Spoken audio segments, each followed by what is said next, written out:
जय सिया राम।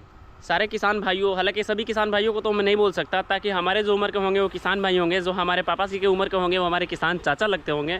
भाई देवे ये सजेस्ट सभी के लिए है, क्योंकि मतलब जितने भी किसान भाई ये होते हैं तो मोटर खरीद लेते हैं, लेकिन उनकी मोटर में एक चीज़ ये प्रॉब्लम निकल करके आती है कि जैसे ये मोटर अभी देखो कितनी स्मूथली चल रही है, लेकिन वो मोटर में क्या चीज़ प्रॉब्लम निकल करके आती है, 3 प्रॉब्लम निकल करके आते हैं।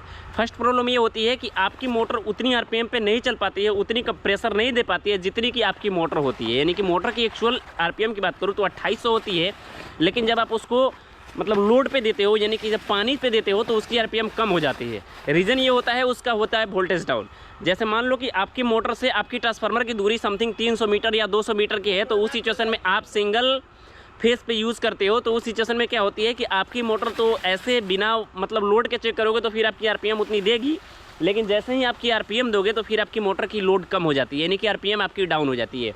उतना प्रेशर और उतना पानी नहीं दे पाता है जितना आपकी मोटर देनी चाहिए। दूसरा प्रॉब्लम ये होता है, दूसरा रीज़न ये होता है कि जैसे ही उसको आप चेंज करते हो 440 में, यानी कि 220 पे आप चला रहे थे तो मोटर आपकी उतनी आरपीएम नहीं दे पा रही थी, हीट होकर के बंद हो जा रही थी।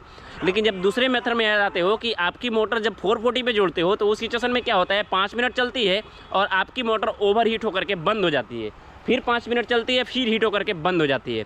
तीसरा मेथड ये होता है कि जैसे ही मान लो कि आपकी मोटर से आपकी ट्रांसफार्मर की दूरी नज़दीक में है, जैसे आपके पास आपके कृषि के लिए मतलब पोलिंग की गई है आपके बोरिंग के पास तक, उस सिचुएशन में आप डायरेक्टली अगर 220 से भी नीचे उतारते हो, जैसे मान लो ट्रांसफार्मर से आपकी मशीन से आपकी ट्रांसफार्मर की दूरी बहुत ही नज़दीक है, तो आप मशीन मतलब डायरेक्टली पोल से 220 करंट नीचे लेकर के आते हो, तो उस सिचुएशन में भी आपकी मोटर हीट होकर के बंद होने लगती है या आरपीएम नहीं दे पाती है। तो इन 3 मेथड होते हैं, तो इन 3 मेथड को आज मैं क्लियर करने वाला हूँ, जिससे आपकी मोटर पूरी स्मूथली चलने वाली है, और बताने वाला हूँ कि आखिरकार इसमें क्या की जाती है जिससे आपकी मोटर स्मूथली चलती रहेगी। तो आज इन 3 मेथड का मैं एक ऐसा सोल्यूशन बताने वाला हूँ जिससे आपकी मोटर ना ही ओवर हीट होकर के बंद होगी और ना ही आरपीएम आपकी कम होगी। जैसे अभी इस मोटर की देखो तो इस मोटर पूरी आरपीएम के साथ चल रही है। जहाँ तक इसकी कैपेसिटी की बात करूँ तो ये हम इसको 440 पे चला रहे हैं, 440 पे चला रहे हैं, फिर भी ये मोटर हमारी हीट होकर के बंद नहीं हो रही है। तो आखिरकार मैंने इसमें क्या यूज़ किया और कैसे ही इसको यूज़ करते हैं, सारी किसान भाइयों की यही कन्फ्यूज़न होती है, जो कि मैं आज सारी दूर करने वाला हूँ।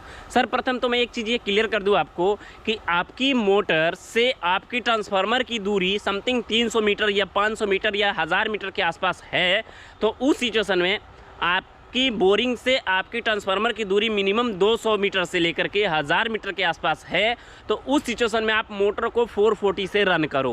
440 से रन करोगे तो फिर आपकी कमांड एक और आई निकल करके कि आपकी मोटर बंद होने लगती है, हीट होकर के बंद हो जाएगी या आपकी मोटर जल जाएगी, क्योंकि आपकी मोटर की कैपेसिटी 220 ही होती है, कंपनी 220 ही देता है, ये मैं मानता हूँ। लेकिन मैं एक मेथड आपको बताऊंगा जिसके सहारे आप अपने मोटर को 440 पे रन कर सकते हो और आपकी मोटर उतना ही आरपीएम देगी, उतना ही पानी देगी जितना आपकी मोटर एक्चुअल देती है। जैसे मैं इस मोटर की बात करूं तो इस मोटर से समथिंग ट्रांसफार्मर की दूरी 300 मीटर के आसपास दूरी पे है और हम इस मोटर को 440 से रन कर रहे हैं, फिर भी ये मोटर स्मूथली चल रही है। इसके पीछे का रीज़न ये है, सर्वप्रथम तो रीज़न ये आपका फर्स्ट निकल के आता है कि आप जो मोटर में ये वायर यूज़ कर रहे हो वो गलत है। क्योंकि कितने लोग सस्ते के चक्कर में ये वाली जो रोल होती है, केजी वाली जो वायर होती है, वो वायर यूज़ कर लेते हैं, जिससे क्या होती है उस वायर की गेज कम होती है और उसके कारण से आपकी मोटर को उतनी एम्पियर नहीं पुग पाती है जितनी आपकी मोटर को मिलनी चाहिए।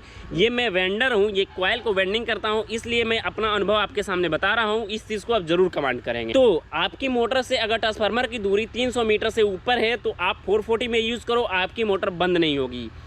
उसके लिए आपको क्या करना होगा, सर्वप्रथम मैं वायर की बात करूं तो वायर आप देखो इसमें मैंने यूज़ किया है 6 mm की जो होती है मेन वायर, जो कि 4 mm हमने यूज़ किया है। बाय द वे आप 6 mm के भी यूज़ कर सकते हैं। कितने लोग देखोगे आप तो यहाँ पे देखो हमने 4 mm का वायर यूज़ किया है, जो कि काफ़ी मतलब बढ़िया क्वालिटी का मैंने वायर यूज़ किया है। मतलब ठंडियों के सीज़न में क्या होती है वायर की प्रॉब्लम के बारे में बता दूँ आपको कि जब आप वायर को मोड़ते हो तो इस तरह से जैसे ही इसको मेल्ट करोगे तो यहाँ से आपकी वायरें टूट जाती है, यहाँ से आपकी वायरें टूट जाएगी, जो कि घटिया कंपनी की होती है, तो ये वाली वायरें टूट जाएगी। हमारी क्या है, हमने बढ़िया कंपनी का लिया तो इसलिए इस वायर को कितना भी आप मोड़ोगे तो फिर ये वायर नहीं टूट सकती। तो सर्वप्रथम मैं बात करूँ कि आपको वायर कभी भी इस तरह की 2 पोल वाली एल्युमिनियम वायर ही लेनी होगी। एल्युमिनियम की मतलब वायर लेने का मतलब ये होता है कि आपकी एल्युमिनियम जो होती है वो ज़्यादा एम्पियर कंज्यूम करता है, और ज़्यादा दूर से अगर लाइट आप लेकर के आते हो तो फिर आपकी मोटर जो होगी स्मूथली साथ रन करेगी, वो भी पूरा फुल RPM के साथ। तो मैं यहाँ इसमें 4 mm का वायर यूज़ किया है, पूरा एल्युमिनियम वायर यूज़ किया है। जब जैसे मैं मीटर की बात करूँ तो इस मोटर तर से, यानी कि इस मोटर से लेकर के और ट्रांसफार्मर की दूरी कम से कम 300 मीटर की है, तो मैंने 300 मीटर के इसमें पूरे वायर ऐसा ही 2 पोल वाले वायर हमने एल्युमिनियम यूज़ किए हैं। और इस टाइप का 2 पोल वायर जो कि दोनों एक साथ आता है, ये वाली वायर लेनी है।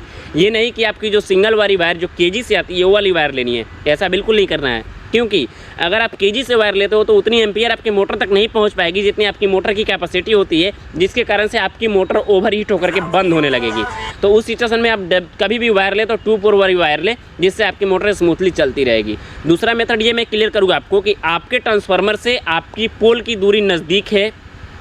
सपोज़ आपकी ट्रांसफार्मर आपकी जहां बोरिंग है उससे आपके जस्ट बोरिंग के बगल में आपकी पोलिंग की गई है कृषि के लिए, तो उस सिचुएशन में अगर आप 220 का फेज़ भी नीचे लेकर के आते हो तो फिर आपकी मोटर उतनी RPM नहीं दे पाएगी जितनी आपकी मोटर की कैपेसिटी होती है। तो उस सिचुएशन में क्या करनी होगी, आपको ये वाली जो वायर होती है कम से कम 3 केबल, यानी कि जो 2 केबल समथिंग 2 केबल आपको लेनी होगी, जिसकी लेंथ की बात करूँ तो 200 मीटर हो जाती है। क्योंकि एक लेंथ का मतलब मीटर की बात करूँ तो 90 मीटर का होता है। 2 लेंथ जब आप ऐड करोगे उसमें तो 9 दूने 18 180 मीटर की वायर हो जाएगी।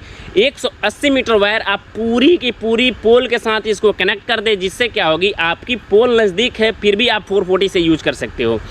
440 वायर लोगे, उस सिचुएशन में आपकी जो वायर की स्ट्रॉन्ग लंबी होगी, जिसके कारण से आपकी जो एम्पियर होगी वायर एब्जॉर्ब कर लेगा और आपके मोटर तक उतना ही करंट पहुंच पाएगा जितना उसको चाहिए।